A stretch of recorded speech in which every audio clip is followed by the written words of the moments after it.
नमस्कार, स्वागत है आपका अपने study YouTube channel success factory संघर्ष से सफलता तक सदैव आपके साथ।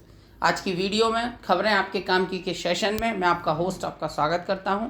इस सेशन में खबरें होती हैं तमाम शिक्षा जगत से, नई भर्तियों से, पुरानी भर्तियों से, ऐसी खबरें जो किसी परिणाम से जुड़ी हों, किसी रिजल्ट से जुड़ी हों। चलिए, ऐसी खबरों के लिए आप हमारे चैनल को व्यू करते रहें, हमारे चैनल से जुड़े रहें। शुरू करते हैं आज का सेशन। आज की पहली खबर है, माध्यमिक स्कूलों में बेटियों को मिलेगी बॉक्सिंग का प्रशिक्षण। माध्यमिक विद्यालयों के नए सत्र से बेटियों को सशक्त बनाने के लिए पहल की जाएगी। छात्राओं को टाइकवांडो का प्रशिक्षण देने की व्यवस्था पिछले सत्र की गई थी। अब जुलाई से बॉक्सिंग का प्रशिक्षण दिया जाएगा। सभी विद्यालयों को बॉक्सिंग की उत्कृष्ट प्रतिभाओं को चिन्हित करने के लिए निर्देश दिए गए हैं। यह खबर है माध्यमिक विद्यालयों में, जहां अब बेटियां वहां बॉक्सिंग और टाइकवांडो सीखेंगी। चलिए अगली खबर देखते हैं। हाई कोर्ट ने लगाई यूपीटीईटी के प्रमाण पत्र जारी करने पर रोक। हालांकि ये खबर 2 दिन से अखबारों पर नियमित चल रही है, फिर भी मैं आज बता देता हूँ। इलाहाबाद हाई कोर्ट ने यूपीटीईटी 2021 के प्रमाण पत्र जारी करने पर रोक लगा दी है। राज्य सरकार से पूछा गया है कि बीएड अभ्यर्थियों को प्राइमरी स्कूल में सहायक अध्यापक नियुक्त करने के संबंध में एनसीटीई ने कोई नई अधिसूचना जारी की है या नहीं। यह आदेश न्यायमूर्ति सिद्धार्थ ने प्रतीक मिश्रा व अन्य की याचिका पर दिया है। कोर्ट ने सुनवाई 16 मई को तारीख रखी गई है। या कोर्ट ने पूछा है कि एनसीईटी की 26 अगस्त 2018 की अधिसूचना में बीएड अभ्यर्थियों को प्राइमरी स्कूल में सहायक अध्यापक नियुक्त होने के लिए योग्य माना गया, लेकिन राजस्थान हाईकोर्ट ने यह अधिसूचना रद्द होने के बाद कोई नई अधिसूचना जारी की गई है या नहीं। याचिका में टीईटी 2021 के प्रमाण पत्र जारी करने पर रोक लगाने की मांग की गई है। इसके अलावा बीएड डिग्रियों को प्राइमरी स्कूल में कक्षा 1 से 5 तक पढ़ाने के लिए नियुक्त किए जाने से रोकने को भी मांग की गई है। कहा गया है कि बीएड डिग्री धारक पूर्व में प्राथमिक विद्यालयों में सहायक अध्यापक नियुक्त होने के लिए योग्य नहीं थे। बाद में एनसीटी ने 26 अगस्त 2018 को अधिसूचना जारी कर कुछ योग्यता हासिल करने के बाद बीएड अभ्यर्थियों को सहायक अध्यापक नियुक्त होने के लिए योग्य करार किया। अधिसूचना को राजस्थान हाईकोर्ट ने गैरकानूनी करार देते हुए रद्द कर दिया। याचिका ने प्रमाण पत्र वितरण पर रोक लगाने की मांग की है। राज्य सरकार के अधिवक्ता ने स्वीकार किया कि अधिसूचना रद्द की जा चुकी है और यदि एनसीटी ने नई अधिसूचना जारी की है तो उस पर विचार किया जाएगा। ये खबर थी यूपीटीईटी से। इस समय बीटीसी बीएड को लेकर रोज अखबार में कोई ना कोई खबर मिल रही है। स्कूल में बच्चों की स्वास्थ्य सुरक्षा का होगा कायाकल्प। एक कक्षा 1 से 8वीं तक के स्कूलों में, सरकारी स्कूलों में छात्र छात्राओं के लिए अलग अलग शौचालय व मूत्रालय बनाने का काम शुरू हो गया है। ये पहल बहुत पहले से चल रही है। चलिए अगली खबर देखते हैं। यह है चयन बोर्ड 4700 पदों पर कराएगा टीजीटी पीजीटी की भर्ती। ये कम से कम 5000 पदों की भर्तियां चल रही हैं। हालांकि शायद पद और भी बढ़ सकते हैं। योगी सरकार रिक्त पदों पर तेजी से भर्ती कराने के लिए गंभीर है। इसके लिए विभिन्न भर्ती बोर्डों के अध्यक्षों के साथ मुलाकात और बैठकों का दौर जारी है। सरकार की मंशा है कि प्रदेश माध्यमिक शिक्षा सेवा चयन बोर्ड के प्रवक्ता संवर्ग पीजीटी और प्रशिक्षित स्नातक टीजीटी के अधियाचित में करीब 4700 पदों पर शासन की अनुमति मिलती ही भर्ती विज्ञापन चालू हो जाएगा। चयन बोर्ड ने वर्तमान में कोई सदस्य कार्यरत नहीं है, लेकिन नियुक्ति के लिए 14 मई तक शासन में आवेदन दिए जाने के चयन बोर्ड के मानकर चल रहा है कि जल्दी सदस्य नियुक्त हो जाएंगे। तो ये माध्यमिक शिक्षा बोर्ड की तरफ से आयोजित की जाने वाली चयन बोर्ड टीजीटी पीजीटी की भर्तियों को लेकर न्यूज़ है। बहुत जल्दी शायद ये न्यूज़ सही हो जाए, क्योंकि काफ़ी टाइम हो गया इस भर्ती का इंतजार करते हुए विद्यार्थियों को। या यूपीएसआई की भर्ती इस समय उलझती जा रही है। दरोगा भर्ती में परीक्षा को 2 नकलची गिरफ्तार। ये भर्ती में 2 फर्ड हो गए हैं। जो विद्यार्थी पास हो गए हैं वो चाहते हैं कि पेपर कंटिन्यू रहे, इसी पेपर में होता रहे, जबकि जो विद्यार्थियों को ऐसा लगा है कि नकल बहुत बड़े स्तर से हुई है तो वो चाहते हैं कि ये परीक्षा रद्द हो जाए। अब यह सब तो या तो आयोग के ऊपर है कि आयोग क्या मानता है, भर्ती बोर्ड या फिर पुलिस भर्ती बोर्ड क्या मानेगा, अन्यथा ये सब फिर कोर्ट के अनुसार काम होगा। देखते हैं आगे, थोड़ा सा इसको पढ़ लेते हैं। दस्तावेज के सत्यापन व शारीरिक परीक्षा में मिले नकल के प्रमाण। एएसपी ने दर्ज कराया केस।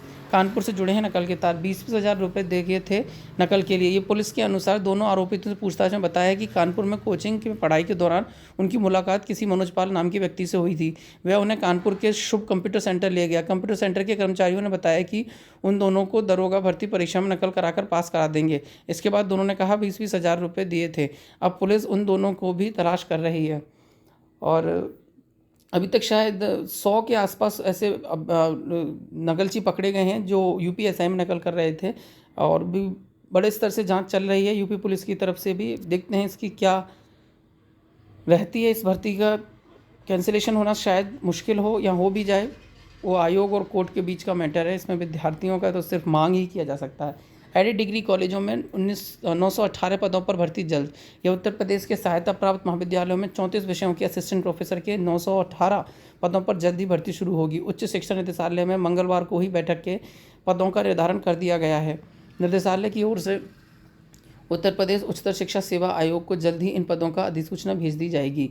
उच्च शिक्षा निदेशालय ने सभी क्षेत्रीय उच्च शिक्षा अधिकारियों के सहायता प्राप्त महाविद्यालयों में रिक्त पदों का ब्यौरा मांगा था। निदेशालय को तकरीबन 2000 रिक्त पदों की सूचना मिली थी, लेकिन पूर्व में शासन ने इन महाविद्यालयों में जनशक्ति निर्धारण के आदेश दिए थे, जिसके बाद महाविद्यालयों में रिक्त पदों की सूचना नए सिरे से मांगी गई। ऐसे में पहले मिली रिक्तियों की तुलना में अब पदों की संख्या थोड़ी कम हो गई है। ये एडेड महाविद्यालयों में डिग्री कॉलेजों में भी हैं, वहाँ भी एडेड इंटर कॉलेज में भी थे। सीसीटीवी में खुलेंगे पेपर, गड़बड़ी पर केंद्र होगा डिबार। ये आगरा के विश्वविद्यालय डॉक्टर भीमराव अंबेडकर विश्वविद्यालय की खबर है। यहाँ केंद्र ने सीसीटीवी कैमरे की निगरानी पेपर खोलने के आदेश दिए हैं। यूपी यूनिवर्सिटी अम्बेडकर यूनिवर्सिटी के एग्जाम्स चालू हैं। डॉक्टर भीमराव अंबेडकर विश्वविद्यालय ने जारी किए हैं केंद्रों के नए आदेश। निर्धारित समय से पहले पेपर खोलने पर केंद्रों पर होगी कड़ी कार्रवाई। इस बार आगरा विश्वविद्यालय नकल को रोकने के लिए हर संभव प्रयास कर रहा है। बता दें कि विश्वविद्यालय की सत्र 2021-22 की मुख्य परीक्षा करा रहा है। विश्वविद्यालय ने परीक्षाओं को सीसीटीवी की निगरानी में आयोजित करने के लिए सीसीटीवी के लिंक विश्वविद्यालय की नियंत्रण कक्ष से जोड़ने के निर्देश दिए हैं। हालांकि अभी तक विश्वविद्यालय केंद्रों के सीसीटीवी तक नहीं पहुंच पाया है। अब विश्वविद्यालय ने प्रश्न पत्रों को सीसीटीवी की निगरानी में खोलने के भी आदेश दिए हैं। विश्वविद्यालय की ओर से जारी आदेशों में कहा गया है कि नोडल परीक्षा केंद्रों पर द्वारा उपलब्ध कराए गए प्रश्न पत्रों के पैकेटों को प्रत्येक पाली में परीक्षा आरंभ होने से 15 मिनट पहले की स्थिति में ही खोला जाए। इसके साथ ही प्रश्न पत्र की कैच संख्या को शीर्ष तथा तिथि से मिलान कर ही पेपर खोलने के दौरान दिए जाएं। देखते हैं, यूनिवर्सिटी अपनी तरफ से काफ़ी मेहनत कर रही है कि नकल ना हो। रिजल्ट सही पर ऑनलाइन फंसा। डॉक्टर भीमराव अंबेडकर विश्वविद्यालय के रवैया के कारण छात्रों को मुसीबतें बढ़ गई हैं। परिणाम में संशोधन के बाद ऑनलाइन करने में हो रही लापरवाही के छात्र बुरे फंस गए हैं। परिणाम संशोधन के बाद ऑनलाइन करने में हो रही लापरवाही एएनएसयूआई के पदाधिकारी ने कहा, जानकर कर रहे हैं गलतियाँ। विश्वविद्यालय की कार्यप्रणाली के विरोध में एएनएसयूआई के प्रदर्शन किया है। इसके साथ ही ज्ञापन सौंपकर समस्या का समाधान की मांग भी की है। हालांकि त्रुटि को बिना किए मार्कशीट सही किए मार्कशीट गई हैं दे रहे हैं। अक्सर अंबेडकर विश्वविद्यालय इस विषय में चर्चा में रहता है कि वहाँ थोड़ी सी लापरवाही अक्सर बरती जाती है, पर इस बार प्रशासन थोड़ा सा सख्त है। देखते हैं क्या हो सकता है। अगली खबर देखते हैं। तो ये खबर है, कैबिनेट का फैसला, यूपी के अंतर्राष्ट्रीय पदक विजेता खिलाड़ी बनेंगे राजपत्रित अधिकारी। ये बड़ी अच्छी भी खबर है एक तरह से देखा जाए तो। जो खिलाड़ी मेहनत करके अपने देश के लिए पदक लेते आते हैं तो उनके लिए ये खबर आई हुई है। मैं थोड़ा सा इसे विस्तार से बता देता हूँ।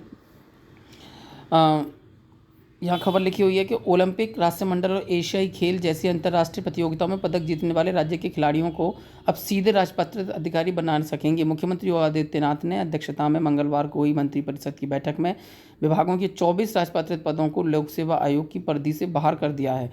मंत्रिपरिषद ने उत्तर प्रदेश अंतर्राष्ट्रीय पदक विजेता सीधी भर्ती नियमावली 2022 के प्रस्ताव को स्वीकृति प्रदान की है। इस फैसले के बाद अब खिलाड़ियों को सीधे राजपत्रित पद पर भर्ती हो सकेंगे।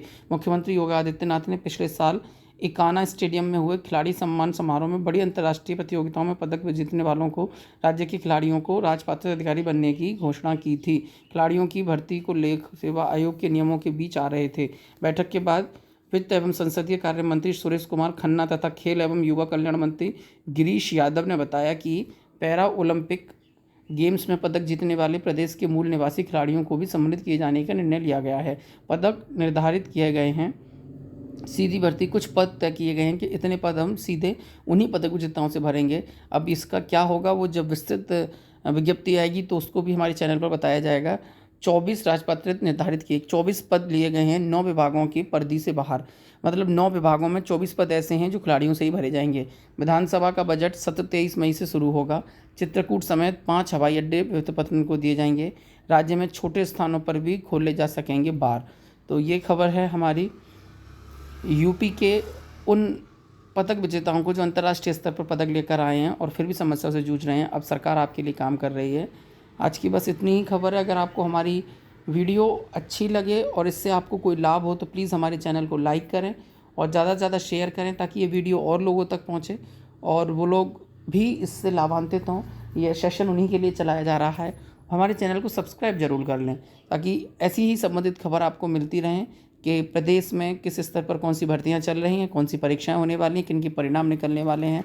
ऐसी अच्छी खबरों के लिए, अपने काम की खबरों के लिए आप सक्सेस फैक्ट्री को लाइक, शेयर और सब्सक्राइब करते रहें, ताकि आप इससे लगातार जुड़े रहें। इस वीडियो को अंत तक देखने के लिए आपका बहुत धन्यवाद।